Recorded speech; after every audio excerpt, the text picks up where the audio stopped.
தமிழ்நாட்டுடைய முதலமைச்சர் விஜய் அவர்கள் இன்னைக்கு சட்டமன்றத்துல வார்த்தைக்கு வார்த்தை தமிழ் தாயை புகழ்ந்து ஒரு கவிதையே பாடியிருந்தாருன்னு சொல்லலாம். இப்ப விமர்சனம் என்பது எங்க வர ஆரம்பிச்சிருக்குன்னா, இப்ப ஆல்ரெடி நடைமுறையில் இருக்கக்கூடிய ஒரு விஷயம், இவ்வளவு நாளாவே அரசு நிகழ்வுல தமிழ் தாய் வார்த்தை தான் முதல்ல பாடிக்கொண்டு வந்திருந்தார்கள். அப்ப ஆல்ரெடி அமலில் இருக்கக்கூடிய ஒரு விஷயத்தை இப்ப எதற்காக ஒரு தனி தீர்மானமாக கொண்டு வரீங்க, இப்போ இந்த தீர்மானத்தை கொண்டு வருவதற்கான அவசியம் என்ன அப்படின்ற கேள்விக்கான விடை என்னன்னு பாத்தீங்கன்னா, தொடர்ந்து இந்த ஆட்சி அமைக்கப்பட்டதுல இருந்தே முதலாக முதலமைச்சர் விஜய் அவர்களோட பதவி ஏற்பு விழாவில இருந்தே தமிழ் தாய் வாழ்த்து புறக்கணிக்கப்பட்டுச்சு. அன்னைக்கே எல்லா எதிர்கட்சிகளும் ஒட்டுமொத்த தமிழகமே முதலமைச்சர் விஜய் அவர்களை பார்த்து கேள்வி கேட்டாங்க. எதற்காக நீங்க ஒன்றிய அரசை பார்த்தோ இல்ல ஆளுநரை பார்த்தோ எந்த ஒரு கேள்வி கேட்க மாட்டீங்க, இது நம்ம மாநிலத்தோட ஒரு நிகழ்வு, எங்க மாநிலத்தோட முதலமைச்சர் பதவியேற்றுக் கொள்கிறார் என்றால் அந்த விழாவில் எங்க தமிழ் தாய் வாழ்த்து மூன்றாவதுக்கு எதற்காக தள்ளணும் அப்படின்னு சொல்லி ஒரு கேள்வியை கூட நீங்க கேட்க மாட்டீங்களேன்னு சொல்லி பல்வேறு விஷயங்களை விமர்சனங்களை கடுமையாக முன்வச்சிட்டு வந்தாங்க. இப்ப இறுதியா ரொம்ப தீயா பரவிய ஒரு செய்தி என்பது மனோன்மணியார் பல்கலைக்கழகத்தில் இருக்கக்கூடிய பட்டமளிப்பு விழால தமிழ் தாய் வாழ்த்து இதே மாதிரி 3வது இடத்துக்கு புறந்தள்ளப்பட்டுச்சு. இதற்கும் இந்த அரசு தரப்புல இருந்து எதுவுமே பண்ணல. நாங்க எதிர்ப்பு தெரிவிக்கிறோம்னு சொல்லி என்ன பண்ணிருந்தாங்கன்னா, அமைச்சர்கள் அந்த விழாக்கு போக வேண்டாம், அவங்க முன்னாடி சொல்லியிருந்தாங்களே நாங்க ஆளுநரோடு இணக்கமாக போறோம்னு சொல்லியிருந்தாங்களே, அந்த இணக்கத்தை எப்படி வெளிப்படுத்திருந்தாங்கன்னா, தமிழ் தாய் வாழ்த்து புறக்கணிக்கப்பட்டுச்சா, அப்போ நம்ம அந்த இடத்துக்கு போக வேணாம், அந்த இடத்துக்கு போகாம இருந்தோம்னா நம்ம எதிர்த்துட்டோம்னு அர்த்தம்னு சொல்லி தமிழக வெற்றி கழகம் சார்பாக எந்த ஒரு அமைச்சர்களோ இல்லைன்னா உயர்கல்வித்துறை அமைச்சர் விஸ்வநாதன் அவர்களோ யாருமே அந்த பட்டமளிப்பு விழாக்கு போல. முதலமைச்சர் அவர்கள் தரப்புல இருந்து எந்த ஒரு வலுமையான கண்டன அறிக்கையுமே வெளிவரல. இப்படி பல்வேறு குற்றச்சாட்டுகள் விமர்சனங்கள்லாம் தொடர்ந்து தாவேக அரசு மீது இருந்துச்சு. அது எல்லாத்தையுமே இன்னைக்கு ஒரே சட்டமன்றத்தில் ஒரு பெரிய டைலாக்கா வச்சு முடிச்சிடலாம், கொஞ்சம் எமோஷனலா கொண்டு போயிடலான்னு சொல்லி தமிழ்னா பவரு, தமிழ்னா கெத்துன்ற மாதிரி முதலமைச்சர் ஒரு சினிமா வசனங்கள் போன்று பேசியிருக்காரு. முதலமைச்சர் விஜய் அவர்களோட இந்த உரை அப்புறமா இந்த தனி தீர்மானத்தால எந்த ஒரு அரசியல் பயனுமே கிடையாது. இந்த ஒரு தீர்மானத்துக்கு சட்ட ரீதியான அதிகாரம் இல்ல, அரசியல் ரீதியான ஒரு பலமே இல்லைன்னு சொல்லி எதிர்கட்சிகள் தனது விமர்சனத்தை அடுக்க ஆரம்பிச்சிருக்காங்க. இப்ப நீங்க ஒரு தனி தீர்மானத்தை கொண்டு வரீங்கன்னா இதனால இப்போ என்ன ஒரு அழுத்தம் ஒன்றிய அரசுக்கு போக போகுது? இதற்கு முன்னாடி கலைஞர் அவர்கள் காலகட்டத்திலிருந்து இதற்கென ஒரு அரசாணையை பிறப்பிக்கப்பட்டு இதுவரையுமே தமிழ்நாட்டில் இதுதான் ஒரு நடைமுறையாக இருக்கு. தமிழ்நாட்டினுடைய அரசு நிகழ்வுகளை தமிழ் தாய் வார்த்தை தான் முதலில் பாடப்படும். நீங்க வந்த பிறகுதான் இந்த மரபே மாறி இருக்கு, மீறப்பட்டிருக்கு. ஸோ ஆல்ரெடி இருக்கக்கூடிய ஒரு விஷயத்த நீங்க தனி தீர்மானமாக கொண்டு வரீங்க. அது உங்க ஆட்சியில தான் ஆளுநர் ரொம்பவே தைரியமாக இப்படிப்பட்ட விஷயங்களை பண்ணிட்டு வராரு. அப்ப நீங்க ஒரு தனி தீர்மானம் ஆல்ரெடி இருக்கக்கூடிய ஒரு விஷயத்தை, அதாவது அமலில் இருந்ததே அமல்படுத்துகிறார் முதலமைச்சர் விஜய் அவர்கள் சொல்லி ஒரு குற்றச்சாட்டை முன்னெடுத்து வைக்கிறாங்களே, அதன்படி நீங்க உண்மையாகவே ஒரு அழுத்தம் கொடுக்க நினைச்சீங்கன்னா இதை ஒரு சட்டமாக இயற்றுங்கன்னு சொல்லி எதிர்கட்சி தரப்புல இருந்து எல்லாருமே விமர்சனம் பண்ண ஆரம்பிச்சிருக்காங்க. இன்னைக்கு சட்டமன்றத்திலே பார்த்தோம்னா முதலமைச்சர் விஜய் அவர்கள் மட்டும்தான் லென்த்தா பேசுறாரு. எதிர்கட்சி தரப்புல இருந்து இப்ப பாமக தரப்புல இருந்தோ கம்யூனிஸ்டுகள் தரப்புல இருந்தோ திமுக தரப்புல இருந்தோ ஏன் அவர்களுடைய ஆதரவு தெரிவிக்கக்கூடிய காங்கிரஸ் கட்சியில இருந்து உயர்கல்வித்துறை அமைச்சர் விஸ்வநாதன் அவர்களே இதை எழுந்து பேச ட்ரை பண்றாரு.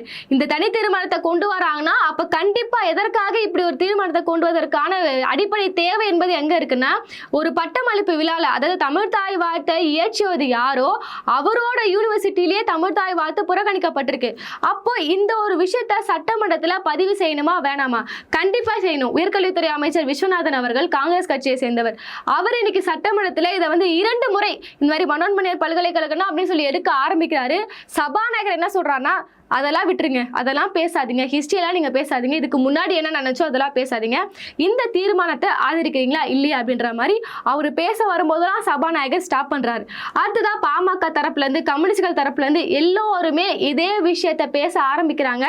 பேச ஆரம்பிக்கும் போதெல்லாம் முதலிலேயே சபாநாயகர் என்ன சொல்றாங்கன்னா, இதெல்லாம் பேசாதீங்க, இதுக்கு நீங்க ஆதரிக்கிறீங்களா இல்லையா? இதற்கு எல்லா எதிர்கட்சிகளும் எல்லாருமே ஒட்டுமொத்த தமிழகமே ஆதரிக்கும். அதை ஆதரிப்பதற்கான தேவை என்பதை ஒரு 2 வரியில மென்ஷன் பண்ண கூட இன்னைக்கு சபாநாயகர் விடலன்றது தான் அனைவரோட விமர்சனமா இருக்கு. அதையும் தாண்டி வன்னியரசு அவர்களும் இப்படி சில மாநிலங்களுக்கு ஒரு தனி கொடி இருப்பது போன்று தமிழ்நாட்டிற்கென ஒரு தனி கொடி வேணும் சொல்லி அவர் ஒரு கோரிக்கையை முன்னெடுத்து வச்சிருந்தாரு. அதற்குமே சபாநாயகர் அவரை பேச விடல. இப்போதைக்கு என்ன கண்டென்ட் போதோ அதை பத்தி மட்டும் பேசுங்கன்னு சொல்லி யாரெல்லாம் இந்த மனோன்மணியார் பல்கலைக்கழகத்தில் நடந்த இந்த தமிழ் தாய் வாழ்த்தோட புறக்கணிப்பை பேசுறாங்களோ அதை யாரையுமே பேச விடாம சபாநாயகர் பண்ணார். சரி, எதிர்கட்சிகளை பேச விடாம பண்றீங்க, சபா சபாநாயகர் அவராலும் பேச முடியாது. முதலமைச்சர் விஜய் அவர்கள் பேசட்டுமே, அப்போ அவங்கள பேச விட மாட்டாங்கன்னா அவங்க நேரடியாக ஒன்றிய அரசை தாக்கி பேசிடுவாங்க.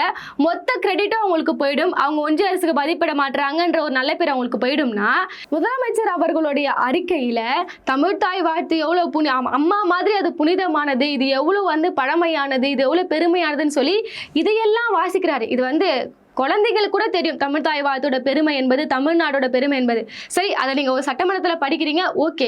எதற்காக இப்படிப்பட்ட ஒரு விஷயத்த கொண்டு வரீங்க? நான் ஆளுநரை கண்டிச்சு தான் நம்ம இதெல்லாம் பண்ண போறோம், நம்ம எல்லாருமே ஒன்றிணைந்து இது போன்ற நிகழ்வுகள் தமிழ்நாட்டில் நடக்கக்கூடாதுன்னு சொல்லி ஒன்றிய அரசுக்கு ஒரு அழுத்தம் கொடுப்போன்ற மாதிரி எந்த ஒரு வார்த்தையுமே அவருடைய அந்த சட்டமன்ற வாசிப்புல அவர் பதிவு பண்ணவே இல்லை. இந்த ரீல்ஸ் எல்லாம் அடுத்துட்டு தாவேகா தொண்டர்கள் ஃபயர் விட்டுட்டு இருக்காங்க. பாத்தீங்களா, தமிழ்நாட்டோட முதலமைச்சர் தமிழுக்கு எப்படி ஒரு முன்னுரிமை கொடுக்கிறாரு, சட்டமன்றத்துல தமிழை எப்படி புகழ்ந்து புகழ்ந்து பேசுறாரு பாத்தீங்களான்ற மாதிரி ஃபயர் விட்டுட்டு இருக்காங்க. உண்மையாகவே எதிர்க்கட்சிகள் சொல்வது போன்று இதை ஒரு சட்டமாக ஏற்றினால் மட்டும்தான் நேரடியாக ஆளுநருக்கோ பிஜேபிக்கோ ஒரு அழுத்தத்தையும் பயத்தையும் நம்மளால கொடுக்க முடியும். இப்ப இவங்க கொண்டு வந்திருக்கக்கூடிய இந்த தீர்மானத்தால எந்த ஒரு அழுத்தமும் ஒன்றிய அரசுக்கு இருக்காதுன்னு எதுக்காக சொல்றோம்னா, ஒரு தீர்மானத்தை கொண்டு வந்தாங்களே, இதற்கு ஆதரிக்கிறீங்களா இல்ல எதிர்க்கிறீங்களான்னு சொல்லி இன்னைக்கு எதிர்க்கட்சிகளிடையே ஒரு ஒப்புதல் கேட்டாங்க. அதை ஒரு தீர்மானமா இன்னைக்கு நிறைவேற்றாங்க. இதற்கும் ஆளுநருக்கும் என்ன சம்பந்தம்? ஆனா இந்த தீர்மானத்தையே ஒரு சட்டமாக கொண்டு வந்தா இதற்கு ஆளுநர் ஒப்புதல் அளிக்கணும். அப்ப இந்த அழுத்தம் என்பது நேரடியாக ஆளுநர் கிட்ட போகும். அதை அவர் ஏற்க மறுக்கல, திருப்பி அனுப்பிட்டார்னா இங்க இருக்கக்கூடிய எதிர்க்கட்சிகள் எல்லாருமே ஒன்றிணைந்து மேலும் ஒரு அழுத்தத்தை கொடுக்கலாம். அப்போ ஒரு பாஜக அரசு ஒரு தலைமையா யோசிச்சு பார்த்தோம்னா, தமிழ்நாட்டில் இருக்கக்கூடிய அனைத்து கட்சிகளும் ஒன்றிணைந்து விட்டார்கள், தமிழ்தாய் வாழ்த்த பிஜேபி புறக்கணிக்குது அப்படின்ற பெயர் நம்ம மீது வந்துரும்ன்ற ஒரு அச்சம் பிஜேபி அரசுக்கு இருக்கும். ஆனா இவங்க என்ன பண்ணிட்டாங்கன்னா, நாங்க இதை ஒரு சட்டமாக மாத்தணும்னா கண்டிப்பா நாங்க ஆளுநரை எதிர்க்கணும், இல்லைன்னா பிஜேபி எதிர்க்கணும். எங்களுக்கு எதுக்கு? நாங்க தமிழ்தாய் வாழ்த்துக்கு முன்னுரிமை கொடுக்கணும், அதே டைம்ல நாங்க ஆளுநரையும் பிஜேபியும் எதிர்க்க தயாராகவே இல்லை. அதன் காரணமாக தான் இன்னைக்கு இதை திசை திருப்பதற்காக இப்படிப்பட்ட ஒரு தீர்மானத்தை கொண்டு வந்திருக்காங்க. ஏன்னா இவங்க தான் முன்னாடியே சொல்லிட்டாங்களே, நாங்க ஆளுநரோட இணக்கமாக போறோம்னு சொல்லி. அந்த இணக்கத்தின் விளைவாக தான் இப்படிப்பட்ட விஷயங்களை பண்ணிட்டு வராங்க.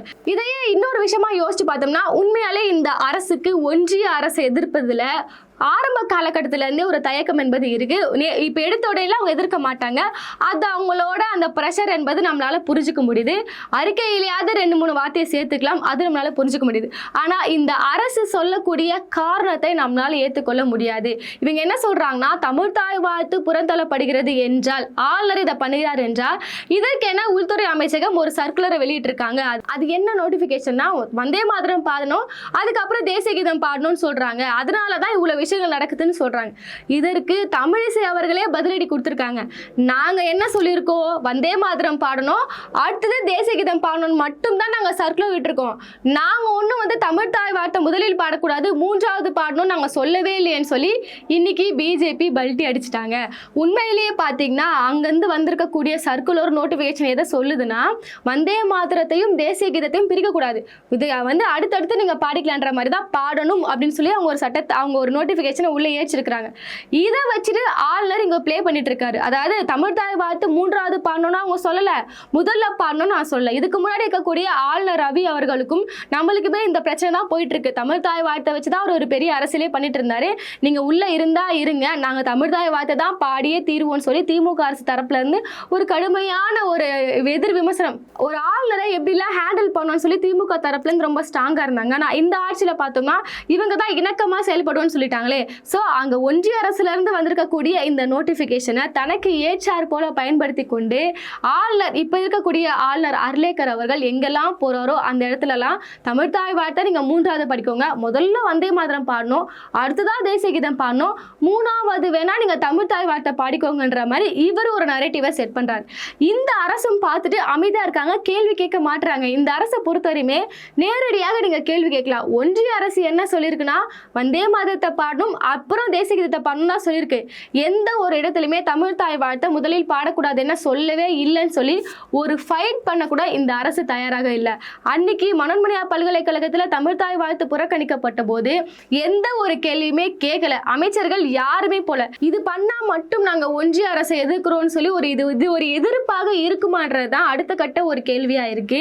இன்னைக்கு ஒட்டுமொத்தமாக இன்னைக்கு இந்த தீர்மானத்தை கொண்டு வருவதற்கான அவசியம் என்ன ஒரு விஷயத்தை பிஜேபி தமிழகத்துல அத்துமீறி செஞ்சாங்கன்றதையே இன்னைக்கு சட்டமன்றத்துல சபாநாயகரும் யாருமே பதிவு செய்ய விடல. அதையும் தாண்டி இவங்க பேசல, தலைமையாவது பேசுமான்ற கேள்விக்கு பாத்தீங்கன்னா முதலமைச்சர் விஜய் அவர்களும் இதை பத்தி எதுவுமே பேசல, அமைச்சர்களும் பேசல. அப்போ ஒட்டுமொத்தமாக இவங்களோட இந்த பிஜேபி அப்படின்ற ஒரு விஷயம் வந்தாலே நாங்க நீட்டை எதிர்க்கிறோம், யாரை எதிர்த்து நீங்க நீட்டை எதிர்க்கிறீங்கன்னா அதற்கான கேள்விகள் இல்லை, நாங்க டீலிமினேஷனை வந்து வரவிட மாட்டோம், யாரை எதிர்த்து வரவிட மாட்டீங்கன்னா அதோட கேள்வி இல்லை, நீட்டை எதிர்ப்போனா எப்படி எதிர்ப்பீங்கன்ற அதற்கான கேள்விகளும் இல்லை. அப்போ நாங்க எதிர்க்கிறோம் எங்களோட நிலைப்பாடு இதுதான் சொல்றாங்க. யாருக்கு எதிரான நிலைப்பாடு என்பதை சொல்லவே இந்த அரசு தயக்கம் காட்டு வருகிறார்கள். இன்னைக்கு தமிழ் தாய் வாழ்த்து தான் எங்களோட பவர் கெத்துன்ற மாதிரி முதலமைச்சர் விஜய் அவர்கள் பேசுறாரு. தமிழ் தாய் வாழ்த்தை அவமதிக்கக்கூடிய செயல்பாடுகள்ல யார் ஈடுபட்டு வரா, அதற்கான முயற்சிகளை யார் தீவிரமாக இருக்கிறான்றத பிஜேபி, ஒன்றிய அரசு, ஆளுநர் அப்படின்ற வார்த்தையை முதலமைச்சர் விஜய் அவர்கள் பயன்படுத்த மாட்டாங்க. ஒட்டுமொத்த டிவிகேவோட கேபினட்டும் பேச மாட்டாங்க, எதிர்கட்சியும் பேச விட மாட்டாங்க. இன்னைக்கு கொண்டு வந்த இந்த தீர்மானத்தின் அடிப்படையில் பார்த்தோம்னா ஒரு தீர்மானமாக ஏற்றிருக்கிறார்கள். இது என்ன ஒரு விஷயத்த சொல்ல வருதுன்னா, இங்க இருக்கக்கூடிய ஆளுங்கட்சி எதிர்கட்சியோட நிலைப்பாடு என்பது தமிழ் தாய் வாழ்த்தை முதலில் பாட வேண்டும். இதுதான் இந்த தீர்மானத்தோட அடிப்படை லெவல். நீங்க உண்மையாகவே இது நீங்க ஆளுநருடைய கொண்டு போனோம்னா இது நீங்க ஒரு சட்டமாக தான் ஏற்றணும். இன்னைக்கு முதலமைச்சர் விஜய் அவர்கள் சொல்றாரு, நான் பிரதமர் அவர்களை நேர்ல போய் சந்திச்சு இந்த மாதிரி கடிதங்கள்லாம் கொடுத்துருக்கேன், அதுக்கப்புறம் ஒரு கடிதத்தை எழுதுனன்ற மாதிரிலாம் சொல்றாரு. நீங்க கடிதத்தை எழுதி கொடுத்தீங்க, ஓகே, பிரதமர் அவர்களை நேர்ல சந்திச்சிங்க, ஓகே, போயிட்டு நாங்க தமிழ் தாய் வாழ்த்தை முதலில் பாடிக்கிறோம், எங்களுக்கு பர்மிஷன் கொடுங்கன்ற மாதிரிலாம் பேசுனீங்க. நீங்க சொன்னதுக்கு அப்புறமா தான் இவ்வளோ விஷயங்கள் நடந்திருக்கு. அப்ப இதற்கான அர்த்தம் என்னன்னா, நீங்க கடிதத்தை கொடுங்க, யாரோ ஒருத்தர் தென் மாநிலத்திலிருந்து ஒருத்தர் வராரு, புது ஸ்டார் ஒருத்தர் வராரு, ஏதோ பேசிட்டு போறாரு, நாங்க கண்டுக்க மாட்டோம்ன்ற மாதிரி தான் ஒன்றிய அரசு இருக்கு. நீங்க கடிதத்தை எழுதின அப்புறமா தான், நீங்க பிரதமர் மோடி அவர்களை சந்திச்ச அப்புறமா தான் இன்னைக்கு இவ்வளவு விஷயங்கள் நடக்குதுன்னா நீங்க கொடுத்திருக்கக்கூடிய இந்த அழுத்தம் என்பது பத்தவில்லை, அவங்க கண்டுக்கலன்றதான் முக்கியமான ஒரு விஷயம். அப்போ உண்மையாகவே இது ஒரு நேரடி அழுத்தம், அரசியல் ரீதியாக இது ஒரு பெரிய விஷயமாக நீங்க மாற்றணும். தமிழ் தாய் வாழ்த்துக்கு முன்னுரிமை கொடுக்கணும். தமிழ் தாய் வாழ்த்து அவமதிக்கப்படுவதை எங்களால் ஏற்றுக்கவே முடியாது என்பதுதான் உங்களோட நிலைப்பாடாக இருந்தா என்னென்ன வழிகள் உங்களால சட்டமாக ஏற்ற முடியல, புதிதாக ஒரு அரசு வந்திருக்கீங்க, எடுத்தாப்புல உங்களால பிஜேபி எதிர்க்க முடியல, இல்ல அதுக்கான வழிகள் தெரியலனாலுமே அட்லீஸ்ட் ஒரு சட்டமன்றத்தில் நின்று கொண்டு நீங்க ஆளுநரை நீங்க கண்டிச்சு பேசியிருந்தீங்கன்னா அது நியூஸா போயிருக்கும். இந்த அழுத்தம் என்பது ஆளுநர்கிட்ட போயிருக்கும். இதுக்கப்புறம் அந்த ஒரு விஷயம் பண்ணும்போது அவர் யோசிச்சிருப்பாரு, இல்லைன்னா இதை நான் இன்னும் தீவிரமா பண்ணிக்கணுன்ற மாதிரி ஏதோ ஒரு நடவடிக்கையில ஈடுபட்டிருப்பாரு. இப்ப நீங்க என்ன பண்ணிருக்கீங்கன்னா, ஆல்ரெடி எதிர்கட்சியோட நிலைப்பாடும் அதுதான், இன்னும் நீங்க அதே நிலைப்பாட்டுல தான் இருக்கிறீங்களா, நாங்களும் அதே நிலைப்பாடு தான்ற மாதிரி இன்னைக்கு தமிழகத்துக்கு உள்ளே இந்த தீர்மானம் என்பது போய் முடிஞ்சிருக்கு. இதனால ஒன்றிய அரசு தனது இந்த தமிழ் தாய் வார்த்தை புறக்கணிக்க வேண்டும் அப்படின்ற முடிவுல இருந்து மாறப்போவதே இல்லை. எப்போ முதலமைச்சர் விஜய் அவர்கள் அவரே இந்த அரசே முன்னிருந்து நின்று தமிழ் தாய் வார்த்தை இதுக்கப்புறம் புறக்கணிக்கவே கூடாதுன்னு சொல்றாங்களோ அப்பதான் நிலைமை என்பது மாறும். தமிழிசையும் இப்ப அதுதான் சொல்றாங்க, நாங்க தமிழ் தாய் வார்த்தை பாடக்கூடாதுன்னு சொல்லவே இல்லையே, நீங்க பாடிக்க வேண்டியதானே. இப்போ உங்களுக்கு ஒரு சர்க்குலர் வெளியே வருது, வந்தே மாதிரி இப்ப அந்த யூனிவர்சிட்டியில வந்து தமிழ் தாய் வார்த்தை 3வது இடத்துக்கு பாடினாங்களே, அப்ப அந்த சர்க்குலரை வாங்கி படிச்சுட்டு அமைச்சர் விஸ்வநாதன் என்ன பண்ணிருக்கணும்னா வந்தே மாதிரி முதல்ல பாடணும்னு சொல்லியிருக்காங்க, தேசிய கீதம் அப்புறம் 2வது பாடணும்னு சொல்லியிருக்காங்க. சரி பாடிட்டு போங்க, தமிழ் தாய் வார்த்தை பாடுங்க, அப்புறம் வந்தே மாதிரம் பாடுங்க, தேசிய கீதம் பாடுங்க, 2ம் அடுத்தடுத்து வந்துச்சுல, அப்படி பாடிட்டு போக வேண்டியதானே அப்படின்ற மாதிரி தமிழிசையே கேள்வி கேட்க ஆரம்பிச்சிருக்காங்க. இவ்வளவு கேள்விகளுக்கும் தாவேக அரசு பதில் சொல்லுவாங்களா? பதில் சொல்ல முடியாது. அதனால ஏதோ ஒரு வகையில எங்களுக்கு தமிழ் தாய் வார்த்தை தான் முக்கியன்ற வகையில தான் இன்னைக்கு இந்த தீர்மானம் என்பது ஏற்கப்பட்டிருக்கு. பொறுத்திருந்து பார்ப்போம். வரக்கூடிய காலங்களில் ஆளுநர் தமிழகத்துக்கு ஏதாவது ஒரு அரசு நிகழ்வுல வந்தா இவங்க ஏற்றிய இந்த தனி தீர்மானத்தின் அடிப்படையில் அவரோட முடிவை மாற்றிக்கொள்கிறாரா, தமிழ் தாய் வார்த்தை புறக்கணிக்கக்கூடிய முயற்சிகளை ஈடுபடாதா என்பதெல்லாம் பொறுத்திருந்து தான் பார்க்கணும்.